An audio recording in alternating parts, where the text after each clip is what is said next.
Mwaramutse neza mwese abakomeje kudukurikira ndetse n'abakomeje kubana natwe hano kuri Mutarama TV. Reka twizere ko buri wese yaramutse neza, twizere ko buri wese akomeje kugira igitondo cyiza, twizere ko rwose iki cyumweru cyangwa se indwi twatanguye izo bagendekera neza. Mwaramutse mute aho muherereye, mutubwire uko mwaramutse ndetse nuko mumerewe munyuze mu mwanya w'ibitekerezo. Natwe tumeze neza, twaramutse amahoro. Mbifurije rero igitondo cyiza cy'umugisha, mbifurije kuramukana n'Imana ndetse no kuramukana n'ishya n'ihirwe, ndetse mbifurije guhamuka ronka. Hanyuma rero turi mu gitondo cyo kuwa mbere ku itariki 7 z'ukwezi kwa karindwi umwaka wa 2025. Munyemerere mbageze amakuru azindutse avugwa, amakuru akomeje kugenda agaragara, by'umwihariko turibanda ku bikomeje kugenda bivugwa hano muri Repubulika Iharanira Intwaro Rusange ya Kongo. Turebere hamwe amakuru agezweho muri kino gitondo. Hakomeje kuvugwa rero igendanye n'abacancuro bamaze kwinjira muri za Uvira, by'umwihariko baje gutanga umusada ndetse no gukora ibishoboka byose kugira ngo ibice birimo nka za Bukavu, Kamanyora ndetse na Goma byose byongeye kubohorwa bigaruke mu maboko y'ubutegetsi bwa Perezida Félix Antoine Tshisekedi Tshilombo. Hari amakuru menshi yamaze kugenda ajya agaragara, nk'uko mu kiganiro cyatambutse ku mugoroba nabashije kugenda bibagezaho. Tugiye kugaruka ku bindi bikomeje kugenda bivugwa, aba bacancuro basanzwe bakorana na Blackwater akaba ari bamwe bamaze kugera muri bino bice, nk'uko amakuru akomeje kugenda atugera bivuga. Ariko kandi muranyemerera mbabwire byinshi ku bikomeje kugenda bivugwa, turibanda ku bitekerezo by'abagore bakoraga ubucuruzi by'umwihariko bwambukiranya imipaka ku ruhande rw'u Rwanda ndetse n'u Burundi. Hari icyo bakomeje kugenda batangaza, hari icyo bakomeje kugenda bavuga mu bigendanye n'uburyo ubwo bucuruzi bwari buhagaze n'uburyo ibintu bimeze. Hari amakuru avuga yuko kandi abakoresha imipaka y'u Rwanda na RDC biyongereyeho 23,000 kuva M23 yafata umujyi wa Goma. Ibi nabyo turabigarukaho, ariko ndakubwira byinshi mu bindi bikomeje kugenda bivugwa hirya no hino mu isi, cyane cyane mu bigendanye n'umutekano, politike, diplomasi ndetse n'ibindi bigiye bitandukanye. Hanyuma rero reka mwese nongeye mbaramutse, mbifuriza ibihe byiza, mbifuriza igitondo cyiza abariko baradukurikira cyangwa bariko baratwumviriza, by'umwihariko baherereye nga mu Burundi, bari Bujumbura, abari Gitega, abari Bururi mu Kayanza, abari Mwaro, abari Ngozi, abari mu Cibitoke ndetse n'andi mwese ndabaramukije, ndabifuriza kugira agatondo keza n'iteka n'umunezero ntangere kubasuhuza no kubahereza mwiriwe canke mwaramutse bivanye naho muherereye. Hanyuma kandi abariko baradukurikira baherereye mu bindi bice bigiye bitandukanye, reka namwe ndabifurize ibihe byiza cyane, mbifurize kumererwa neza cyane. Abakomeje kudukurikira ndetse n'abakomeje kubana natwe bari mu Rwanda, muri Uganda, Tanzania ndetse Kenya ndetse n'andi mwese mbifurije ibihe byiza. Abadukurikira kandi muherereye i Bwota Masimbi ndabaramukije namwe. Reka ngusabe nimba baradukurikiranaga ku Karabo TV, ahangaha ushobora n'ubundi kwa kanda subscribe, hanyuma ugatangira kugenda ukurikirana ibiganiro byacu mu buryo bworoshye rwose. Nunyura munsi gato ya video utanga igitekerezo kandi like ibiganiro byacu nabisangize ku nshuti zawe, ubundi ibintu bishoho kuba byagenda neza cyane.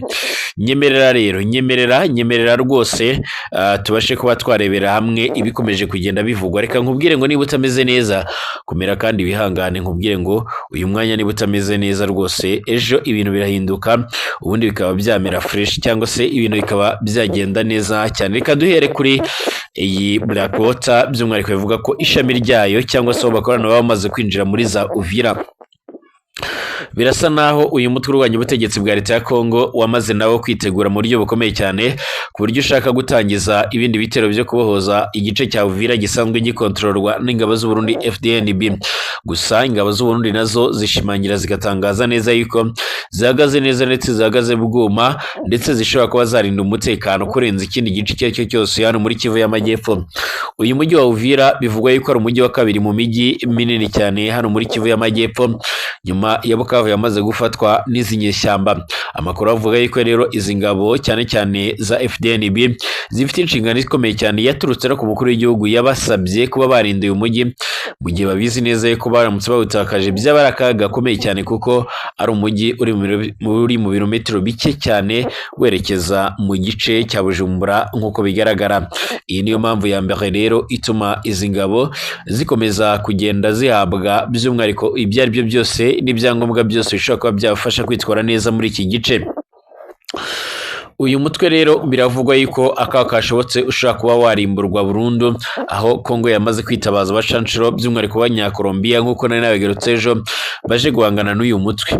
Aba bacanshuro baturutse muri Colombia by'umwihariko bakorana na Blackwater ya Elk Prince y'Abanyamerika nyine, bakaba barageze muri Kongo aho babona FARDC bahawe misiyo yo kwigarurira imijyi ya Goma ndetse na Bukavu. Abacanshuro kandi hamwe n'ingabo za FARDC ku munsi w'ejo hashize by'umwihariko bafatanyije bafashijwe n'indege kuva Ikisangani ndetse n'Ikindu berekeza Ikaremia ni mu ntara ya Tanganyika nk'uko bigaragara. Ubwo bageraga ku cyambu mpuzamahanga cya Karemia rero bahise berekeza mu mujyi wa Uvira urinzwe bikomeye cyane n'ingabo z'u Burundi, aho biteganyijwe ko Uvira ariho rero by'umwihariko baza guhurira n'izindi ngabo za FARDC ndetse n'iz'u Burundi FDNB n'imitwe yose y'abazarindo, maze bakanoza umugambi wo kongera kwigarurira imijyi yose yamaze gufatwa n'izi nyeshyamba. Ubwo muri iyo mijyi by'umwihariko nk'uko mbikesha inkuru yamaze gushyirwa ahagaragara na Radio Okapi, iyi mijyi ku ikubitiro harimo Bukavu ndetse na Goma, niyo mijyi ya mbere by'umwihariko muri izi ntara ebyiri, Kivu y'Amajyepfo ndetse n'Amajyaruguru, ni nayo ifatwa nk'imirwa mikuru y'izo ntara by'umwihariko, aho iri huriro AFC rinavuga ko by'umwihariko ryo rigitegereje ibiganiro bya Doha muri Qatar, mu gihe Perezida Félix Tshisekedi Tshilombo akomeje kugaragara by'umwihariko nk'udashyigikiye inzira y'amahoro by'umwihariko cyangwa se inzira yo gukemura ibibazo binyuze muri ibyo biganiro. Avuga ko abacanshuro kandi baturutse muri Colombia bageze muri RDC bigizwemo uruhare na Diane Elke Prince binyuze mu kigo cye cya Blackwater cyasinyanye amasezerano na Kinshasa. Aba bahoze by'umwihariko mu gisirikare cya Colombia kandi bamaze kwigarurira isoko mpuzamahanga ry'abacanshuro, aho bajyanwa mu mirwano cyangwa se by'umwihariko mu kurinda abacuruzi ruharwa b'ibiyobyabwenge ndetse n'abandi bagiye batandukanye. Bivuga ko kandi aba bacanshuro muri Blackwater cyangwa se Abanyakolombia ari bamwe mu bakomeje kugaragara ku mirongo y'imbere ku rugamba mu gice cyiganjemo cyane cyane muri Kivu y'Amajyepfo ndetse no mu bindi bice bigiye bitandukanye, nk'uko bikomeje kugenda bigaragara cyane cyane nko mu ntambara ikomeje guhuza Uburusiya ndetse na Ukraine nk'uko bikomeje kugenda bigaragara. Ariko kandi andi makuru akaba akomeje kugenda avuga yuko baba babarizwa mu bindi bice nko muri Mali ndetse no muri Repubulika ya Centrafrica. Abacanshuro rero ngo ngaba baba batandukanye cyane n'abariya baherutse kuza ku butaka bwa Kongo bo muri Romania bahambirijwe izuba riva bakanyuzwa ku butaka bw'u Rwanda, ngo nta bahuriye n'aba ngaba kuko aba Banyakolombiya bo bazi ikibazanye neza, ku buryo ari bamwe mu bantu byitezwe ko bashaka kuzatanga umusaruro ndetse by'umwihariko n'umusanzu ugaragara. Bwana Tshisekedi nubwo rero akomeje gushyirwaho igitutu n'amahanga kugira ngo yinjire muri gahunda z'ibiganiro bimuhuza n'uyu mutwe, bamwe bakomeza kuvuga yuko rwose ibyo ngibyo atabikozwa, mu gihe ibice bigiye bitandukanye nk'uko amakuru akomeza kugenda atugera bivuga, ari bamwe rero by'umwihariko ashaka kubanza kwigarurira ibi bice byose byamaze kugenda byigarurirwa n'uyu mutwe nk'uko bikomeje kugenda bigaragara cyangwa se nk'uko bikomeje kugenda bitangazwa. Ibi byose rero ni bimwe mu bituma hakomeza kugenda hikangwa imigwano ikomeye cyane. Ibi bikomeje gutuma rero hano muri Kivu y'Amajyepfo uyu mutwe utakigira ijambo nk'uko amakuru akomeje kugenda atugera bivuga, cyangwa se nk'uko amakuru akomeje kugenda abigaragaza. Hanyuma kandi ingabo z'u Burundi nazo ngo zaba zigikomeje byose zigikomeje mu kugerageza guhangana ndetse no kugerageza uburyo bakomeza gucungera ibice bimwe na bimwe bigiye bitandukanye nk'uko amakuru akomeje kugenda atugera bivuga. Ibi nabyo ubwabyo rero bikaba bikomeza gushimangira ndetse no kugaragaza neza yuko n'ubundi ibice byiganjemo ibyano muri Bukavu, za Kamanyora ndetse na Goma ari bimwe mu ikubitiro mu bikomeza cyangwa se mu bishobora kuzahita byigarurirwa n'izi ngabo ndetse n'aba bacanshuro nk'uko bigaragara. Aha rero byaba ari akaga gakomeye cyane. Soza kandi inkuru reka nkubwiye ko ku munsi w'ejo aribwo cyane cyane uyu mutwe wamaze gushyira ahagaragara itangazo, maze uvuga yuko ukomeje kubangamirwa ndetse unateye impungenge n'uburyo ingabo z'u Burundi ndetse n'ingabo za leta ya Kongo zikomeje kugenda zigaragaza ndetse zinerekana neza yuko ziteguye imirwano nyuma iyo kongera cyane cyane kurunda intwaro ndetse no kuzana abasirikare benshi mu bice bigenzurwa n'umutwe wa M23 aho bawukikije. Ariko kandi mbibutse ko uyu mutwe nawe uherutse gukora ibidakorwa cyangwa se gukora ibindi bintu bikomeye cyane, aho wazanaga abasirikare 8,000 byose ukabamena muri za Bukavu. Hanyuma rero bamwe mu bagore bo mu karere ka Nyaruguru bakoraga ubucuruzi bwambukiranya imipaka bavuga ko n'ubwo umupaka w'Akanyaru uhuza u Rwanda n'u Burundi ufunze, bishatsemo ibisubizo bagakorera by'umwihariko mu matsinda hagati yabo kugira ngo badasubira inyuma mu iterambere, bagamya ko bitabasubije inyuma. Ibi barabivuga mu gihe hashize rero igihe kitari gitoya ku mupaka w'u Rwanda ndetse n'u Burundi hatagaragara urujya n'uruza rw'abantu cyangwa se ibintu. Ibyatumye rero bamwe mu bagore bo mu karere ka Nyaruguru baza bakorera ubucuruzi bwabo bwambukiranya imipaka, ubu bakaba barasigaye rero bacururiza imbere mu gihugu. Abanavuga ko kandi nyuma y'ifungwa ry'imipaka nk'uko bigaragara bafunguye amaso bakongera rero kwikebura bagahuza imbaraga bagamije kwiteza imbere binyuze mu matsinda bakoreramwo, kuko rero n'ubundi bigishijwe kwishakamo ibisubizo no gucunga umutungo bafite bakanawongera, bakora cyane kandi by'umwihariko bibanda ku mahirwe abakikije imbere mu gihugu. Mukeshimana Dorothea, umwe rero mu bakoraga ibintu mu Burundi, avuga ko mbere y'uko umupaka ufungwa yaranguraga imbuto zitandukanye azikuye i Burundi akazicuruza i Huye ndetse na Kigali. Nyuma yaho ngaho kandi umupaka ufungiwe, uyu Mukeshimana ndetse na bagenzi be ngo bakomeje ubuzima bw'ubucuruzi, bahindura ibikorwa, binjira mu bucuruzi bw'imyenda, bahuza imbaraga ndetse banashinga koperative bise by'umwihariko Ambaruberwe. Ati twashishikarijwe gukorera mu matsinda, ubu turizigama tukagurizanya, ubu nkanjye sinasubiye inyuma, ndiha amashuri y'abana nkanatanga ubwisungane mu kwivuza ku gihe, nta gihunga, ubu ngubu maze kugira aho mva naho ngera nk'uko bigaragara. Nakomeje avuga ko ifungwa ry'umupaka kuri bo by'umwihariko bitavuze no gufunga ibitekerezo, asaba ubuyobozi gukomeza kubaherekeza mu byo rero bakora kugira ngo ibintu bisheho kuba byagenda neza cyane nk'uko bikomeje kugenda bigaragara.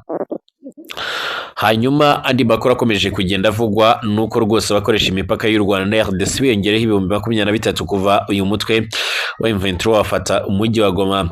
Imibare itangazwa n'ubuyobozi bw'akarere ka Rubavu igaragaza ko abakoresha imipaka ihuza akarere ka Rubavu ndetse na Repubulika Iharanira Demokarasi ya Kongo bavuye ku 20,000 bariho mu mwaka wa 2020 kugeza 2024 bamaze kugera ku 43,000 muri 2025, nyuma y'uko uyu mujyi wa Goma ubohowe cyangwa se ufashwe n'izi nyeshyamba. Iyi mipaka irimo nka Grande Barriere uzwi nka La Classe, Petite Barriere ndetse na Kabuhanga ihuza RDC n'u Rwanda isigaye ifungurwa saa 12 za mu gitondo igafungwa saa 4 z'ijoro. Mbere ya COVID-19 kandi iyi mipaka itatu yakoreshwaga n'abarenga 50,000 ku munsi nk'uwa Grande Barriere ugakora amasaha 28 kuri 28. Umuyobozi w'akarere ka Rubavu Bwana Marindwa Prosper mu kiganiro n'itangazamakuru yanatangaje ko imibare y'abakoresha imipaka ihuza akarere ka Rubavu na RDC bamaze kugera ku 43. Ati imibare y'abakoresha imipaka ya Grande Barriere ndetse na Petite Barriere yarazamutse cyane, yarazamutse ku buryo rero bamaze kugera ku 43, by'umwihariko hatabariwemo abakoresha umupaka wa Kabuhanga. Abaturage baganiriye n'igihe bakorera by'umwihariko mu isoko ryambukiranya umupaka wa Gisenyi bagaragaje ko basigaye by'umwihariko bakora ubucuruzi bushingiye ku cyizere, kuko rero abanyekongo nta mafaranga bafite. Impamvu ngo nuko rero ubutegetsi bwa Tshisekedi bwafunze banki z'Igoma, bituma rero by'umwihariko abaturage babura amafaranga yabo bari barazibikijemo. Utamuriza by'umwihariko Gentile ati nubwo rero haba hafi abacuruzi tutizeye by'umwihariko ngisimbaha ibicuruzwa, ariko nizeye ndabimuhereza agacuruza akanyohereza cyangwa se akanyohereza amafaranga, ntabwo by'umwihariko batwambura, kandi impamvu nyamukuru tubibaha nuko rero tuzi neza ko nta mafaranga banafite. Akomeza avuga ko abanyekongo mu gihe cya mbere ubwo rero babaga bafite amafaranga batagezaga saa sita z'amanywa bakiri gucuruza, kuko rero bahitaga babagurira mu buryo bwihuse. Undi mubyeyi nawe utifuje ko imyidondoro itangazwa ati abanyekongo kuva na mbere bari abakiriya bacu bahuye n'ikibazo kitabaturutseho, tubaha rero imari bakagenda bagacuruza hanyuma bakagaruka bakatwishyura, gusa by'umwihariko ntiyaburamo bakeya batwambura.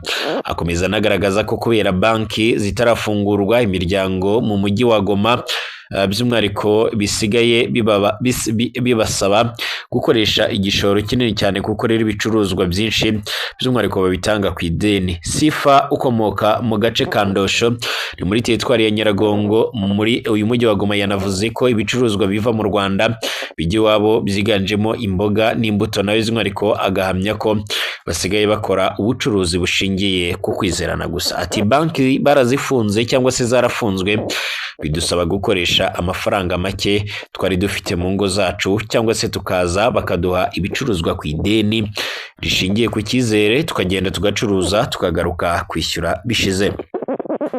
Akomeza anavuga ko kandi ko bakeneye ko banki zifungurwa bakabona amafaranga yo gukoresha muri Mutarama 2025 nibwo AFC cyangwa se uyu mutwe watangiye rero kugenzura imipaka ihuza u Rwanda, ihuza EDC n'u Rwanda ku gice cya Goma. Biba uko nguko rero